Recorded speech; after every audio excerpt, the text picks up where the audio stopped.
I'm Dr. Bahrs. Hi, I'm Tara. Nice to meet you. All right, before we get started, I'm going to go ahead and grab a weight on Miss Gracie. Okay.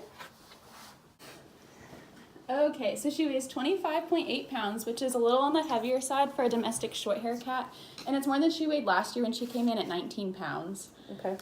So what exactly brings Gracie in today? Well, I noticed that she's been peeing a lot, especially outside of her litter box, and I've also feel like I've been having to refill her water bowl more than I usually have to, and I've also kind of noticed that she's gained some weight. Okay. Well, with all those symptoms, what I'd like to do is get a urine sample, unless you happen to bring one in, and run some blood work, if that's okay. Sure. I actually have some urine with me. Perfect. All right, well, I'm going to go run this and take Gracie with me to get some blood, and we'll be right back. Okay, well, the results came back, and it looks like Gracie might have diabetes mellitus, also known as type 2 diabetes. This is the most common form of diabetes in cats, so it's safe to rule out type 1 diabetes, as that's rare. Now, what leads me to believe that this is type 2 diabetes is her urine sample showed increased levels of glucose and ketones, and her blood work showed an increased blood glucose concentration. The cutoff point for that is about 7.1 micromoles per liter, and Gracie's was significantly higher than that at 15.3 micromoles per liter. The symptoms you described of the increased urination and thirst are typically seen with concentrations between 14 and 16 micromoles per liter. So glucose is a type of simple sugar and is an essential nutrient for all animals. It is used in multiple processes in the body for energy. And ketones are chemicals that are made in the liver and are secreted when your body isn't turning enough glucose into energy throughout the body. So to compensate for that, the body starts to break down fat instead. So what is diabetes, and what is that going to do to Gracie? So diabetes occurs when the animal is either producing too little or no insulin, or they just have a weird abnormal response. Insulin is needed in the body to bring glucose from the blood into the cells for energy. And the source of glucose is carbohydrates that Gracie eats. So in a normal healthy cat, this is how glucose and insulin are regulated. When you have low glucose levels, the pancreas releases glucagon by alpha cells, which go and act on the liver, and basically that tells glucose to be released into the blood so that normal levels can be achieved. When you have too much glucose in the blood, insulin is released by the beta cells of your pancreas, which go and act on muscle and fat cells and tell them to take glucose in from the blood so that we can get it back down to a normal level. Gotcha. So the reason insulin is so important is not only to help with the amount of glucose in the blood, but also because it triggers a bunch of other responses too. So there are insulin receptors on the membranes of your cells, and when insulin binds to the receptor, it goes and binds to what's called the GLUT-T transporter, which tells glucose to come into the cell. That goes and starts glycogen synthesis. It also starts glycolysis, which is the breakdown of glucose into the energy, like we talked about, and fatty acid synthesis, which goes to other processes in the body that aren't applicable here. So the main effect of insulin is just to tell the cells, hey, we need more glucose transporters on the membranes so that we can regulate these levels. And then insulin release is regulated through something called GIP, which just goes and tells the pancreas whether it needs to secrete more or less. Interesting. So in Gracie's body, her beta cells of the islets of Langerhans and the pancreas are being inhibited or destroyed for some reason. Now, because Gracie has put on some weight, her insulin sensitivity has started to decrease. Insulin sensitivity is just the effectiveness of a given concentration of insulin to decrease blood glucose.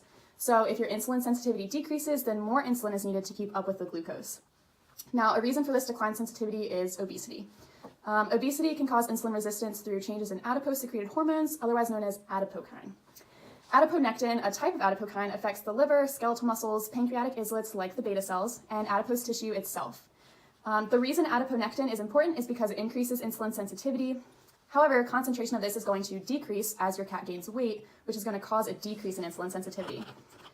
In type 2 diabetes, this sensitivity decreases and insulin secretion fails because of beta cell failure. Well, why would her beta cells fail? So one cause for beta cell death could be the increased secretion of amylin. Amylin is an abnormal protein that causes something called amyloids, which cause protein strands to form abnormal non-functional shapes. And when proteins are misfolded, regular body processes are interrupted and can't go on regularly. Amylin is co-secreted with insulin from the pancreas, and animals with diabetes show a much higher concentration of these than insulin. This increased secretion causes toxic amylin oligomers to form, and oligomers are just a type of polymer that cause cytotoxicity and lead to declined cell function and apoptosis, which is just cell death. A secondary role in beta cell death is glucotoxicity. Now, if excessive amounts of glucose can cause changes in the endoplasmic reticulum environment, and the ER is just where your proteins are assembled, modified, folded. So the changes can cause the unfolded protein response, which is a mechanism that monitors the number of proteins that have not been folded.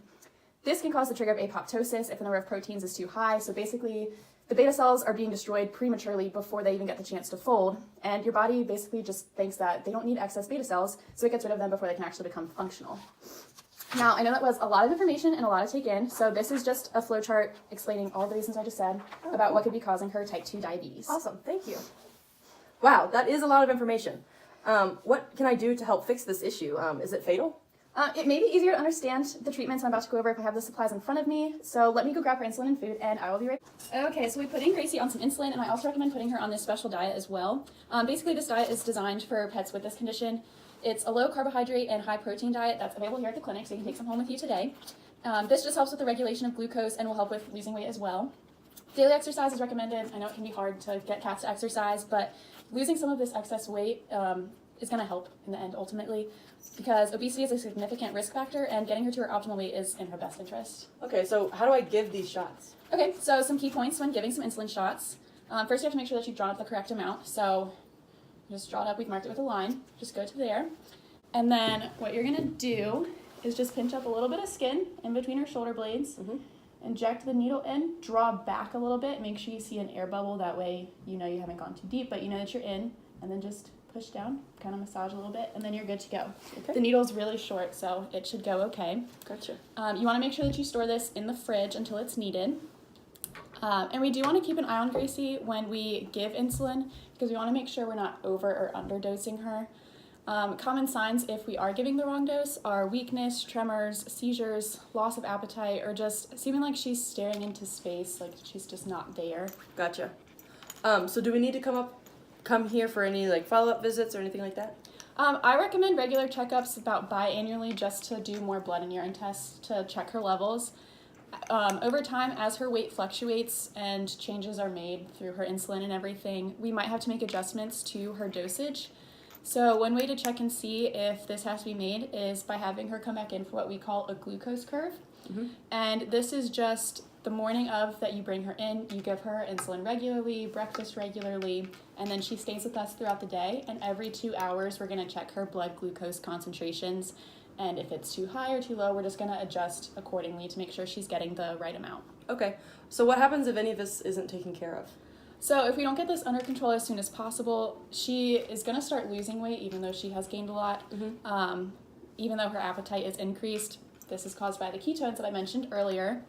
Other things that could happen are chronic urinary or skin infections, cataracts, dehydration, severe depression, problems with motor function, and ketoacidosis, which could be fatal if left untreated. So it's a really good thing that you brought her in and we're getting this under control. Gotcha. Well, thank you so much for seeing Gracie and all of your help. Of course, if you have any questions or concerns, please don't hesitate to call us, and have a good day. Thank you.